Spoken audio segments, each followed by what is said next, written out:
Democratic Alliance says it will accept the Constitutional Court ruling on the reopening of candidate election lists. In a unanimous judgment, the top court found that the IEC's decision to reopen the process was neither unlawful nor unconstitutional. The Commission initially said it wouldn't reopen lists despite the ANC missing the initial deadline of the 23rd of August in nearly 100 wards. The IEC then backtracked after the Constitutional Court ordered that elections not be postponed to next year. Political parties now have until 5 p.m. tomorrow to register candidates. Meanwhile, the IEC has described the Constitutional Court ruling as a judgment which sharpens its impartiality. IEC Vice-Chair Janet Love saying earlier in the day that the IEC will always respect the courts. What it has done is it has clarified a number of issues, and to the extent that it has confirmed that we are acting within the framework of the law and that there is no basis on which to come to any view that we are acting with partiality, I think that that is the extent to which we know that we as the Commission, but more especially all of the candidates, political parties and independents can and must go forward with vigour into the campaigning process. We respect what the court has decided, and we accept that this is what must guide us going forward in the future. I can only reiterate that from the perspective of the Commission, we are very clear that we cannot and will not act in a partial manner. Well, at the same time, the IEC's Saima Mabolo has announced that all political parties and independent candidates have until 5 p.m. tomorrow to submit the names of their candidates. The candidate nomination process will now close at 5 on 21st September 2021. A final list of candidates will be published on the 29th of September, and candidates will be issued with certificates on the 1st of October 2021. Copies of the provisionally compiled voters' roll will be made available to electoral contestants between the 21st and 23rd of September. The Commission will make decisions in relation to objections raised on Friday, 24 September 2021. And the voters' roll will then be certified on the 26th of September. Well, let's get your reaction now on the Constitutional Court ruling dismissing the Democratic Alliance's application to prevent the IEC from reopening those councillor candidate lists. We're joined by the IEC's Deputy Chairperson, Janet Love. Good evening, Commissioner Love. Thank you so much for your time tonight. You know, a lot has been said about this process and the reopening of these lists even prior to today, as the debate raged on about whether the IEC had made the right decision. Of course, following the Constitutional Court ruling today, there are perceptions that the process that has been undertaken and the outcome of the Constitutional Court ruling is that, you know, it reflects a captured judiciary, and in some instances that the decision of the IEC to even reopen the candidate list registration, that represents an IEC that is impartial. And unfortunately, those sentiments have not dissipated post the ruling of the Constitutional Court. How worried are you about those perceptions? Look, I think that the idea that we are going to be trying to undermine institutions that are there to ensure that the democracy of our country is preserved, whether it's the courts, whether it's the Commission, whether it's other institutions that are independent, is really something that is not going to assist our people, and it's not going to take our democracy forward. The courts have found that the decisions that we've undertaken, that we are pursuing, are decisions that are in keeping with our legislative framework and are not impeachable.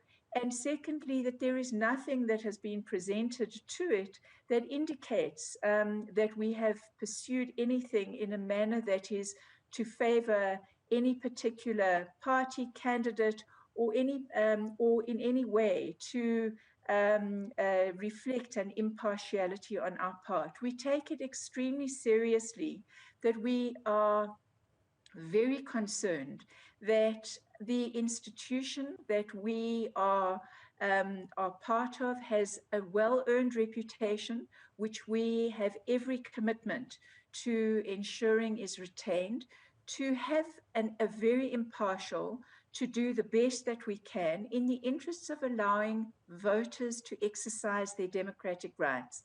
And we want to do this in a manner that is most inclusive. We want to do this in a manner that really does enable people to choose how they would like their lives to be governed. So going forward, then, what is the kind of work that you think the IEC is going to have to do to educate South Africans about its work, about its role, but also to address these concerns that some South Africans have that the institution could well be impartial? And do you remember a time in the IEC's history where, you know, there were these kind of perceptions that were so loud ahead of an election? I think that very often before an election, when there is a sense of tension, the concerns about the fact that things must be managed in a correct process will increase. I think that as the tension between candidates, between parties increases, so does that tension towards institutions that need to make sure things happen in the correct way, so does that tension increase. And we have seen in our country both an increase in the tension of people in the country about how they feel that they are being governed. There is an increased competition between the different parties. And we have seen a lot of desperation in our country, which has been exacerbated by the COVID pandemic. And so all of these things have made for a very tough, a very difficult environment.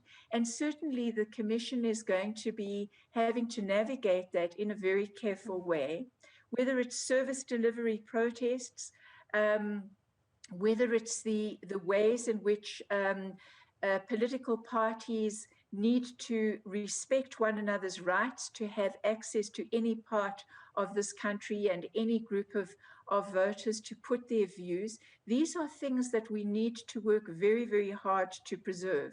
It's vital that the voters are presented with the options so that they can choose, so that they can be part of managing their own affairs, and so that they can feel part.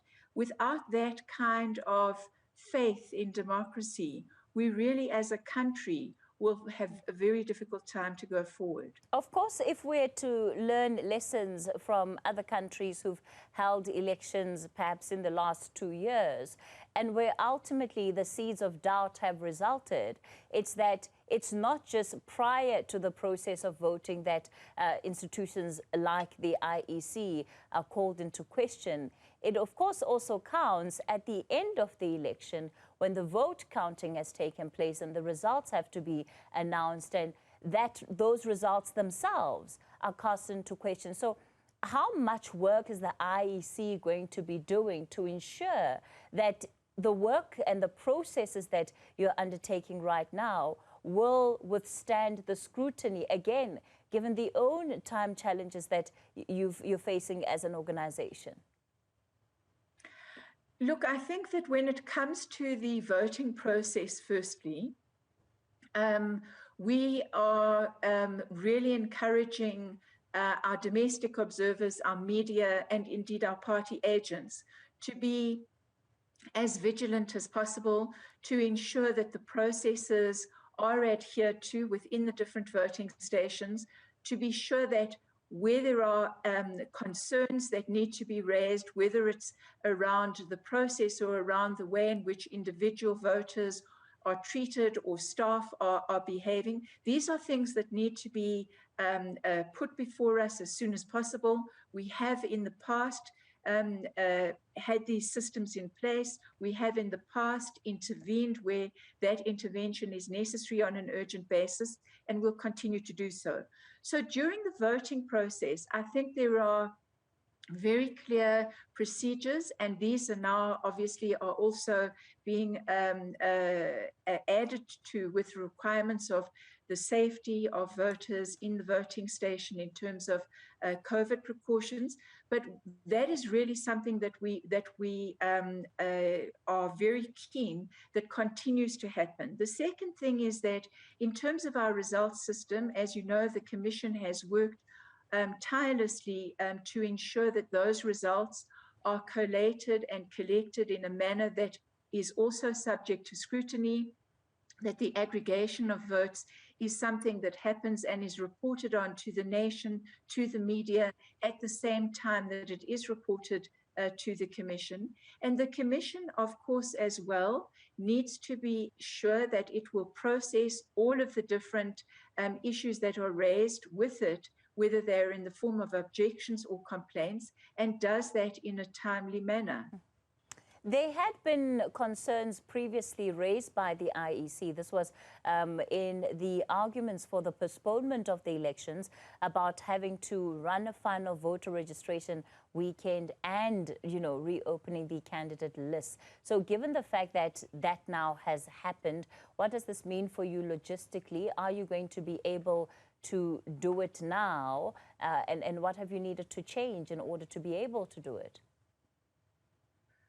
I think that logistically there have been a number of steps that have had to be taken, and we would certainly, if we could wave, if I can call it the proverbial magic wand, we would have been wanting to have the ideal kind of timetable that would give not only us as the Commission, but also the different political parties even more time to review certain things like the voters' roll, to have more time for things like their own procedures to be given additional time. So these are all things that we've had to contract very significantly. And secondly, when it comes to the logistics of organizing things, just to give an example, I know that we put in place various agreements with the sites that we use for our voting districts, and many of these are agreements that we put in place much earlier on in the year. Now we are going to be having these elections at a time when we've learned a lot as a country in terms of, for example, COVID requirements, and these are things that have been raised with us as the Commission. We don't have the time that we would like to have to renegotiate, to strengthen. But for now, we feel that our 23 sites will be ready, that we can be providing as safe an environment to people as possible. Is it ideal? No, it's not ideal. Are we going to do what we need to do to pull it off? We believe that we are. IEC Vice-Chairperson Janet Love, let me thank you for your time tonight.